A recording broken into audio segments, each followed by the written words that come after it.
Vamos lá, crianças, correção da prova de direito administrativo. A questão que dizia que foi determinada aos ministérios alfa, beta, gama que promovesse uma decisão coordenada, a alternativa correta afirmava que a decisão que defira a participação da sociedade W é irrecorrível. A questão que dizia que a União pretende realizar obra de grande vulto, a alternativa correta afirmava que a repartição objetiva dos riscos deve ser respeitada, ainda que ocorra o atraso na conclusão da desapropriação por fato imprevisível. A próxima questão era aquela do Mateus e Geraldo, que eram presos em condições precárias e insalubres. A alternativa correta é que afirmava que o Estado poderia ser responsabilizado pela morte de Mateus, mas não de Tânia. A próxima questão é a do Estado Delta, que pretendia contratar concessão administrativa para o presídio. A alternativa correta dizia que o objeto do contrato é possível, pois não abarca exclusivamente o fornecimento de mão de obra. Essa questão a gente tratou hoje na nossa revisão do Instagram, inclusive com o exemplo do presídio. A próxima questão era da Fernanda, aprovada em primeiro lugar no concurso público. A alternativa correta afirmava que a posse e o exercício ficam condicionadas à apresentação de declaração de imposto de renda. E a última é a do Felipe, que decidiu apresentar uma manifestação à ouvidoria em razão da má prestação de serviços públicos. A alternativa correta afirmava que a administração não pode exigir a apresentação de motivos determinantes na manifestação do Felipe. Espero que tenham ido todos bem. Um grande beijo. Olá, pessoal! Então estamos aqui para fazer os comentários aí sobre as questões de direito material e de processo do trabalho também. Eles cobraram alguns temas diferentes, né? Mas fiquei feliz porque, inclusive, um dos temas que normalmente é um tema um pouco mais difícil e é de segunda fase, a gente tratou em sala. Então eu tenho certeza que vocês foram super bem aí e mataram as questões, né?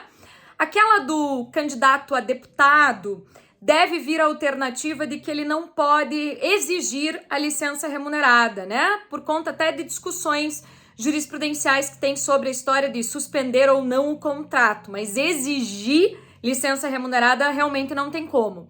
A da nossa amiga Sabrina, né, da troca de uniforme, como a troca de uniforme não era exigência que acontecesse no trabalho, realmente não computa como tempo de trabalho.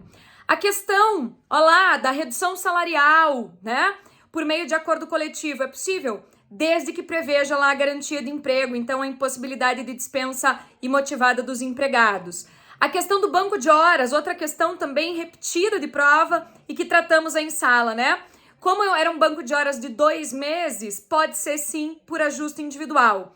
A outra questão, né, que falava da Raquel que se deslocava lá para uma fábrica num local distante, enfim, esse tempo de deslocamento casa-trabalho, trabalho-casa não computa na jornada do trabalho, né, independentemente do meio de transporte.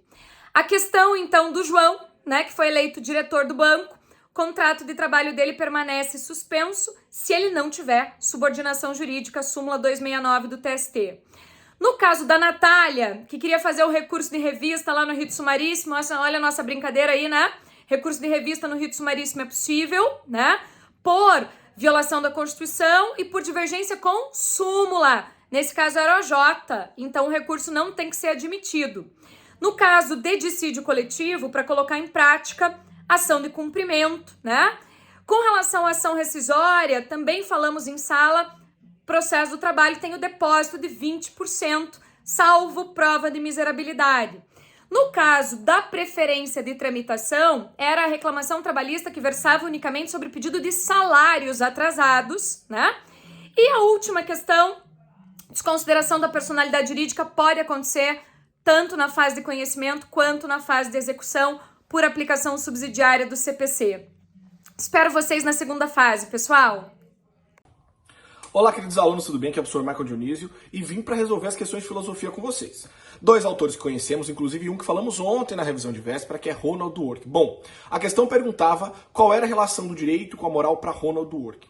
Ronald Dworkin vai discutir os princípios. Ele diz que a discussão sobre princípios é muito parecida com a discussão sobre moral, sobre limites morais. Então ele diz que o direito faz parte da moral, enquanto a moral também faz parte do direito. Tá certo? Esse era o nosso gabarito.